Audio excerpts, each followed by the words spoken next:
मित्रों, ये तो हम सभी जानते हैं कि इस धरती लोक पर जिसने भी जन्म लिया है उसे एक न एक दिन अपने शरीर को छोड़कर जाना ही पड़ेगा। अर्थात इस सृष्टि में अगर कोई सबसे बड़ा सत्य है तो वह है हमारी मृत्यु, जिसे चाहकर भी कोई जीव टाल नहीं सकता है। और आपने भी देखा होगा कि हिंदू धर्म में जब किसी भी मनुष्य की मृत्यु होती है तो उसकी 13वीं मनाई जाती है। परंतु क्या आपने कभी सोचा है कि 13वीं के बाद मृतक की आत्मा कहाँ जाती है? इसके बाद आत्मा के साथ क्या क्या होता है? और अगर नहीं तो आइए जानते हैं आज की इस वीडियो में। तो दोस्तों, वीडियो शुरू करने से पहले अगर आप हमारे यूट्यूब चैनल पर नए हो तो हमारे चैनल को जरूर सब्सक्राइब कीजिए। तो दोस्तों, ये जानने से पहले कि 13वीं के बाद आत्मा का क्या होता है, पहले यह जान लेते हैं कि मृत्यु के 13 दिनों तक आत्मा के साथ क्या क्या होता है। गरुड़ पुराण के अनुसार शरीर में मौजूद ऊर्जा, जिसे हम आत्मा कहते हैं, वो कभी नष्ट नहीं होती है, सिर्फ रूपांतरित होती है। अर्थात एक शरीर को त्याग कर दूसरा शरीर धारण करती है। ये आत्मा रूपी ऊर्जा जब शरीर से निकलती है तो उसे अजीबोगरीब अनुभवों से होकर गुजरना पड़ता है, जो आत्मा के लिए दुखदायी होता है और कष्टमयी होता है। गरुड़ पुराण में बताया गया है कि मृत्यु के बाद आत्मा शरीर से निकलकर कुछ देर तक सचेत अवस्था में रहती है। फिर आत्मा को ऐसा अनुभव होता है जैसा कि विभिन्न परिश्रम से थका हुआ कोई मनुष्य गहरी निद्रा में करता है, लेकिन कुछ पल में ये अचेत से सचेत हो जाती है और उठकर खड़ी हो जाती है। और शरीर से निकलकर खड़ी हुई आत्मा अपने सगे संबंधियों को पुकारती है, लेकिन उसकी आवाज़ कोई नहीं सुन पाता। इससे आत्मा को बेचैनी और झटपटाहट होने लगती है और आत्मा परेशान होकर सभी लोगों से कुछ कहना चाहती है, लेकिन उसकी आवाज़ कोई नहीं सुन पाता है, क्योंकि वो भौतिक नहीं अभौतिक ध्वनि होती है और मनुष्य केवल भौतिक चीज़ों का ही महसूस कर सकते हैं। और बरसों तक शरीर में रहने से जो सांसारिक माया का आवरण आत्मा पर पड़ा होता है, उससे मोहवास आत्मा दुखी होकर कभी अपने मृत शरीर को तो कभी अपने संबंधियों को देखकर उनसे बातें करना चाहती है, लेकिन उसका प्रयास विफल होता है। आत्मा कोशिश करती है कि वो फिर से अपने शरीर में प्रवेश कर जाए, लेकिन नियम निरूप उसे शरीर में प्रवेश नहीं करने देते हैं। और धीरे धीरे व्यक्ति की आत्मा ये स्वीकार कर लेती है कि मृत्यु लोक से अब जाने का वक्त हो चुका है, इसलिए मोह के संबंध से कमजोर होने लगती है और वो मृत्यु लोक से विदा होने के लिए तैयार हो जाती है।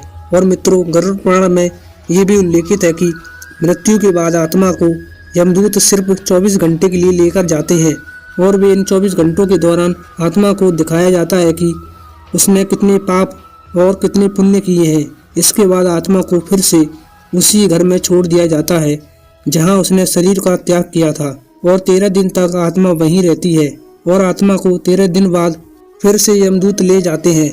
इसी बीच परिजन मृतक की आत्मा के लिए नियमित रूप से पिंडदान कराते हैं। गरुड़ पुराण के अनुसार मृत्यु के बाद 10 दिनों तक जो पिंडदान किए जाते हैं, उससे मृत आत्मा के विभिन्न अंगों का निर्माण होता है और 11वें और 12वें दिन के पिंडदान से शरीर पर मांस और त्वचा का निर्माण होता है। और फिर 13 दिन मृतक के नाम से जो पिंडदान किया जाता है, उससे वो यमलोक तक की यात्रा तय करता है। पिंडदान से आत्मा को बल मिलता है और वे अपने पैरों से चलकर मृत्यु के यमलोक तक की यात्रा संपन्न करती है।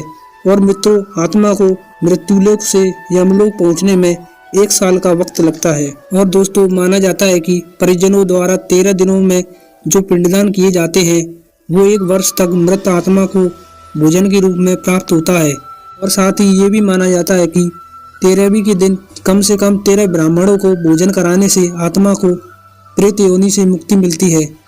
और वहीं जिस मृतक आत्मा के नाम से पिंडदान नहीं किया जाता है, उसे 13वें दिन यमदूत जबरन घसीटते हुए यमलोक लेकर जाते हैं। ऐसे में यात्रा के दौरान आत्मा को काफ़ी कष्ट उठाने पड़ते हैं, इसलिए आत्मा की शांति के लिए 13वीं का पिंडदान अति जरूरी है।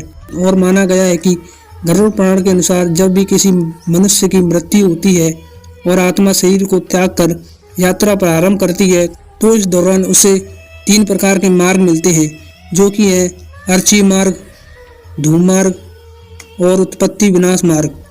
अर्ची मार्ग ब्रह्मलोक और देवलोक की यात्रा के लिए होता है, वही धूम मार्ग पितृलोक की यात्रा पर ले जाया जाता है। और उत्पत्ति विनाश मार्ग नरक की यात्रा के लिए होता है। हालांकि किसी भी मार्ग से गई हुई आत्मा को कुछ काल के लिए भिन्न भिन्न लोक में रहने के बाद पुनः मृत्यु लोक में आना ही पड़ता है। मित्रों, गरुड़ पुराण के अलावा यजुर्वेद में भी कहा गया है कि शरीर छोड़ने के पश्चात जिन्होंने तप ध्यान किया है वो ब्रह्मलोक जाते हैं, अर्थात ब्रह्मलीन हो जाते हैं। और कुछ सत्कर्म करने वाले भक्त स्वर्गलोक चले जाते हैं, अर्थात देव बन जाते हैं। और राक्षसी कर्म करने वाले मनुष्य प्रेत काल में अनंत योनि में भटकते रहते हैं और कुछ पुनः धरती पर जन्म लेते हैं।